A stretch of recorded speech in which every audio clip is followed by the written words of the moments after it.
In the last set of lectures, we've looked at the story of transformation of the industrial sector in Britain and France in the 18th and the 19th centuries. Today, we would take a look at the transformation of the industrial sector in the German lands and the manner in which the German Industrial Revolution turned Germany into the powerhouse of European economy. Towards the beginning of the 18th century, Germany appeared to be a very unlikely story of industrial transformation, simply because it did not exist. The industrialization of the German lands is a story of how more than 300 odd small states, kingdoms, principalities, bishoprics, and even independent port cities became integrated to one economic unit. The German society, the German lands were divided into more than 300 odd states which were at one point of time integral to the Holy Roman Empire. After the Treaty of Westphalia in 1648, all these component electoral regions of Germany became functionally autonomous, and each went their own socio-economic and political ways, functioning or traversing entirely different historical and economic routes to development. In this process, there were large states like Brandenburg, Prussia, Austria, Bavaria, Saxony, and there were also smaller city-states, port cities like Hamburg, Bremen, and Rostock, Lübeck, with several other smaller regions, industrial conurbations in Rhineland, agricultural principalities, so on and so forth.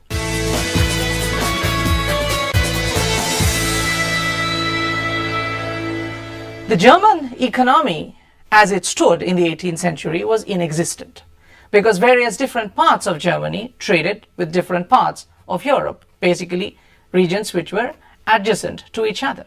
So the lands east of Elbe, constituting the provinces of Brandenburg, Prussia, of Mecklenburg, Thuringia, these were predominantly agricultural lands with large landed estates held by feudal lords with whatever remained of institutionalized serfdom of the previous 200 years, carrying out extensive agricultural activity on the basis of forced labor and exporting these to the markets of Western Europe, primarily Antwerp and Amsterdam. The northern part of Germany, especially those which were adjacent to the North Sea, traded with the other neighbors they had on either side of the North Sea, so Scandinavia, Denmark, the Polish part of Russia, Great Britain. These were, and the Kingdom of Poland, of course, till it was dissolved in 1795. These became the normal economic partners of the northern German regions of Schleswig, Holstein, and the port cities of Hamburg, Bremen, and so on and so forth. To the western part of Germany lay the Rhenish principalities and city-states. There were hundreds of them scattered all along the river Rhine. And for them, the normal trading partner happened to be France. To the south lay the kingdoms of Bavaria, Baden, Württemberg, and their agricultural and animal husbandry-based economy traded extensively with the adjacent lands of the Kingdom of Austria or the Habsburg Empire. So Germany in the beginning of the 18th century was completely in fragments, and there was no single market. The reason why no single market could evolve was because each of these principalities, 300 odd principalities, had their own currency system, their own weights and measures, their own legal apparatus, and most importantly, their own tariff barriers. So for a commodity to traverse from the entire length and breadth of Germany, from the deep south to the far north, it would have to go along a number of different states, and at each of these, a fresh customs barrier, a fresh set of transit dues would emerge. So all merchandise tended to be either locally produced or would be exported or imported to and from the nearest hinterland. So if a product is manufactured in the southern part of Germany, it was more likely to be sold either in the locality or just on the other side of the Alps in the Austrian Empire. Similarly, the product of Rhineland was more likely to end up in France than it was likely to end up in Brandenburg, Prussia. The consequence of this character of customs barriers and the consequence of this fragmented market, of course, was that there was no incentive to develop the transport system running between the various states of Germany. So in the beginning of the 18th century, the concept Germany did not exist. The people spoke in the language of German, but there was no identity, no sense of identity that emerged at this stage. The principal problem that you could associate in 18th century Germany, apart from the issue of the market, was of course because of the stunted size of the market, there was hardly any incentive towards mobilization of capital. Also, in absence of there being adequate demand, there was hardly any incentive towards modernization of industrial production or expanding the market horizons. An additional complication in this particular case was, of course, that because only a handful of towns or a handful of cluster of economies was to be found on the coastal areas, German lands were not even attuned to long-distance commerce. As a consequence of the stunted size of the market, aversion to overseas commerce, as also the problems associated with the essentially localized nature of production, there was very little by way of capital mobilization of capital, very little by way of industrial innovations or even the need for industrial innovations. There was a second problem which was particularly telling in Germany in the 18th century, in the German lands in the 18th century. Lands east of Elbe were heavily dominated by the system of serfdom, which required the peasants who were in a state of servitude, they were tied to the land which they were cultivating, and the feudal lords, the seigneurial lords, ended up by extracting almost the entire surplus that was generated. So peasants, being confined to simply the act of production through a process of servitude, had neither a market demand to generate nor the capacity of moving from one region to another in order to increase their livelihood. In fact, in the eastern part of Europe, which was overwhelmingly agricultural, all sorts of industrial activity that was required was necessarily limited to the personal consumption of the overlord or of the serfs. In fact, all higher or more advanced stages of manufacturing were basically associated with the western part of Europe. So if anything more intricate than the basic utensils or basic implements were required in Eastern Europe, these would be imported from the western part of Europe, even western parts of the German lands. But in the Eastern Europe, almost all the industrial manufacture was limited to the basic necessities. Now, in the western lands, a healthy proto-industrial tendency having developed, there was the potential in terms of supply of labor for the switch ultimately to be made towards modern industrial production, but it was the market which came a cropper. In this situation of a fragmented market, stunted labor supply and complete dearth of capital, there were, in the German case, some pockets of modernity which we do not see in places like France, Russia, or even Britain. The finest exemplar of this phenomenon of enclaved modernity happened to be Prussia. In Prussia, the growing power of the state in course of the 18th century under Kings Frederick I and II tended to generate a demand for heavy industry, primarily by way of demand for guns, weaponry, and all other and a series of other requirements generated by the incessant warfare that the Prussian state engaged in, created an opportunity, a pocket of opportunity for industrialization along modern lines.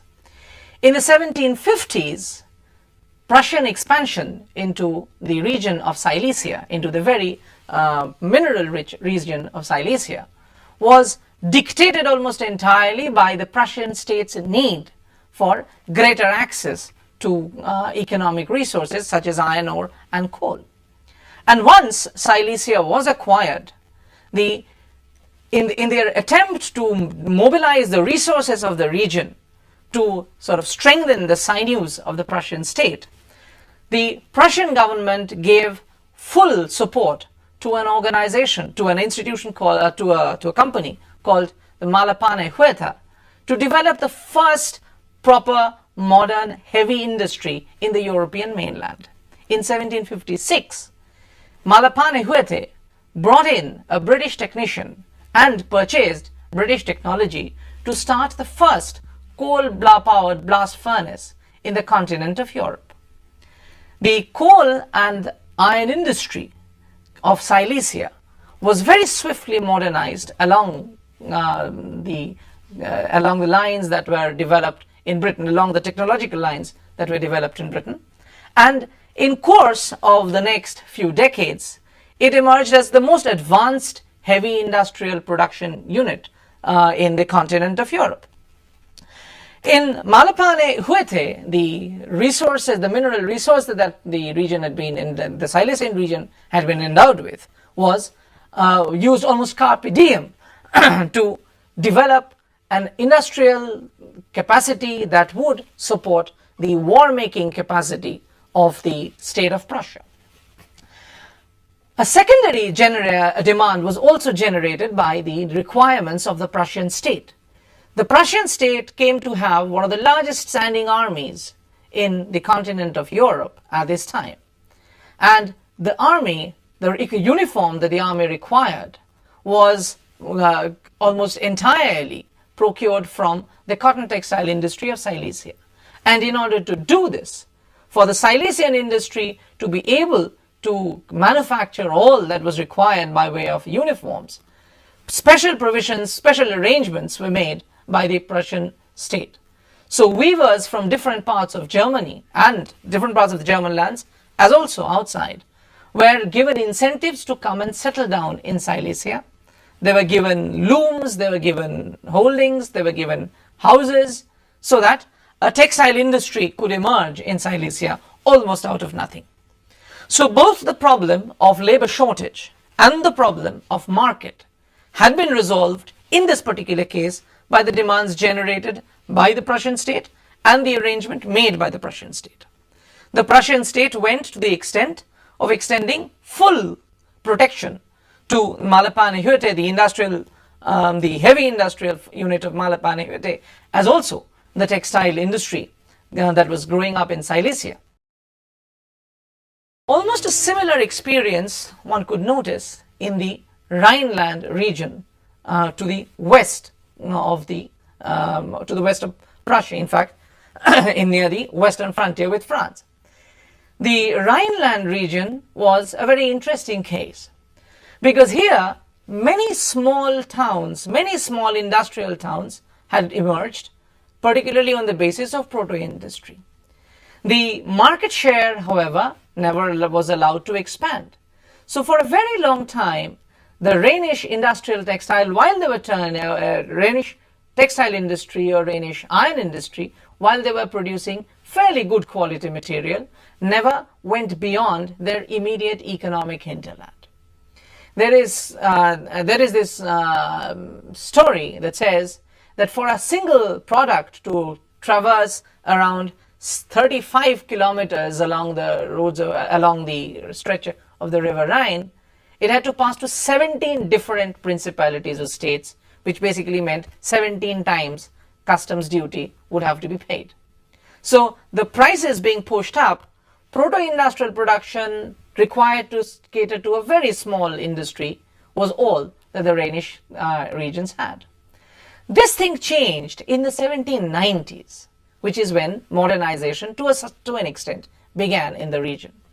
In the 1790s, in association with the French Revolutionary Wars, when the revolutionary French army moved into the Rhine, occupied Rhineland, one of the first things they did was abolish the internal tariff barriers. So the fragmented market of the Rhenish region was suddenly consolidated into a cluster, and the market area began to increase a bit. This tendency continued to be, they continued to operate even before the coming of Napoleon, as with the progressive dissolution of these tariff barriers, the industrial region of Rhineland began to address a larger market, not only in the Rhineland, but also in France, the adjacent regions of France. Napoleon pushed this development further by, in the first place, after the Treaty of Luneville in 1803, with his determination to dismantle the Holy Roman Empire and Habsburg domination of the German lands, Napoleon broke down the barriers that existed in a large manner. So for the states on the eastern bank of Rhine, Napoleon encouraged the larger states like Bavaria, Baden-Württemberg, Nassau and Berg to annex the smaller principalities or the smaller city states and bishoprics that were adjacent to them, which therefore consolidated the size of the market on the east bank of Rhine pretty effectively. He pushed this development still further by creating in 1806 the Confederation of the Rhine, as a consequence of which all the individual city-states and principalities on the western bank of Rhine was brought under one single administration. And with the complete disappearance of all internal tariff barriers and for the first time, one single administrative system with one single currency and a single judicial apparatus, the commercial possibilities, the commercial horizons of this region began to develop. As a result, a very vibrant and modern textile industry began to emerge in places like Krefeld, Aachen, Jülich, and other cities on the industrial conurbations began to emerge on the banks of the Wupper River. So much so that by 1804, this region had already become the largest supplier of hosiery items all over Europe. From the shift from proto-industrial to industrial technology had been therefore propelled by the Napoleonic and the French and the Napoleonic intervention. Napoleon had two other contributions to make in the manner in which the impediments of industrialization in Germany were being removed. The most significant of his interventions was with the continental system that he imposed. Napoleon's primary intention in imposing a blockade on Britain was basically to keep the British manufacturers out of the European market so that French industrial production could replace the British in the market. But as it happened, as we have already discussed, French industry was unable to fill in the British shoes in the markets of Europe.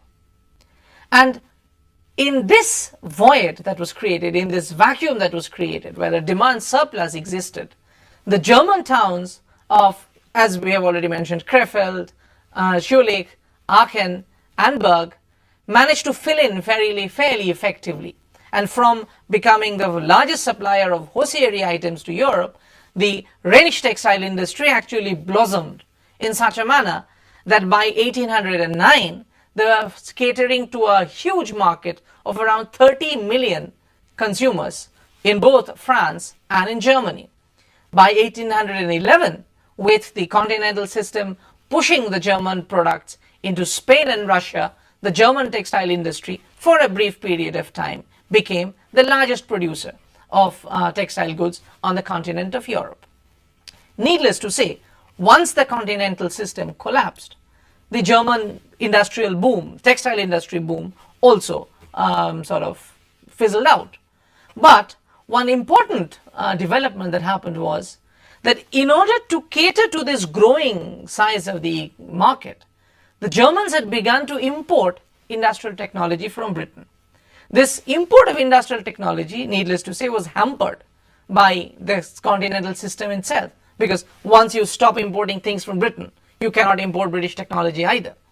But given the amount of technology that had already been imported by 1806, with the coming of the continental system, the German textile industry had taken a major leap. It had advanced considerably over the 15 years from the beginning of the French Revolutionary Wars, and was poised in a big way to take over a larger step in the times that lay ahead.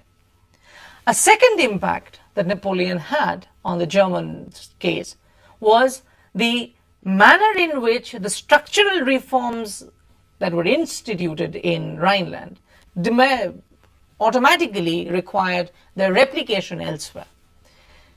Well, automatic is probably the wrong word, because what happened was that, looking at popular enthusiasm at the French revolutionary reforms, as also Napoleon's structural reforms, the German rulers were actually scared. There was in fact a time when a large section of the German intelligentsia were looking upon Napoleon as the savior. Ludwig van Beethoven, the famous classical composer, even dedicated one of his symphonies, the Third Symphony, to Napoleon, because he believed that Napoleon would be the savior of the German people. And the hope he generated, the hope Napoleonic era generated in the German lands, was striking enough to make the more conservative and large kingdoms consider the possibility that if reforms were not instituted from above, they would be pushed upwards from below. So the Prussian state began, which was the most conservative state at this point of time, began the most thoroughgoing series of reforms around this time. Under the initiative of rulers like Stein, Hardenberg, and Humboldt, the Prussian state passed around 4 major legislations between 1807 and 1822. In course of these legislations, by means of these laws, whatever remained of the bonds of servitude, the system of serfdom, were demolished. Mobility of labor was made possible. So people who were previously tied to the land of their landlords were allowed to move out as far as possible in order to provide labor to the new industrial ventures that were beginning to emerge. The other dimension, of course, was that by removing all kinds of guild restrictions on industrial production, the Prussian state was pioneering a new phase of economic activity where it was possible for technology to be imported from other countries of Europe, especially Britain. In sum, therefore, the Napoleonic intervention had been fairly good, very positive for the German lands. There was, however, one major problem associated with the Napoleonic intervention. The continental system, when it came in, it did give the Germans the possibility of establishing a stranglehold on the European market for the first time, which expanded their market horizons exponentially. However, this growth was not a natural growth. So after 1815, once the cover of continental system was removed, faced once again with British competition with a reasonably more advanced industrial technology, the Germans, they began to look for a more regulated market where they would be freed from the competition. Market competition was something that the Germans was not prepared to handle as late as the 1830s. As a consequence, the areas of modernization tended to remain limited in pockets. It did not generate a multiplier effect across the economy, so there was no general mechanization of the German economic sector, agricultural and industrial, or even transport. It is true that the Napoleonic intervention had reduced the number of states in Germany from over 300 to less than 39. Nevertheless, 39 states still meant 39 customs barriers, 39 different currencies, 39 weights and measures, and 39 legal systems. This fragmentation of the German lands, the economic and political fragmentation of German lands, stood in the way of any serious integration of the German market that would have expanded the market horizons of these pockets of modernity, these enclaves of modern industrial production in the German lands. This problem was to be overcome only in the 1830s with the coming of the Zollverein, which we will take up in the next lecture.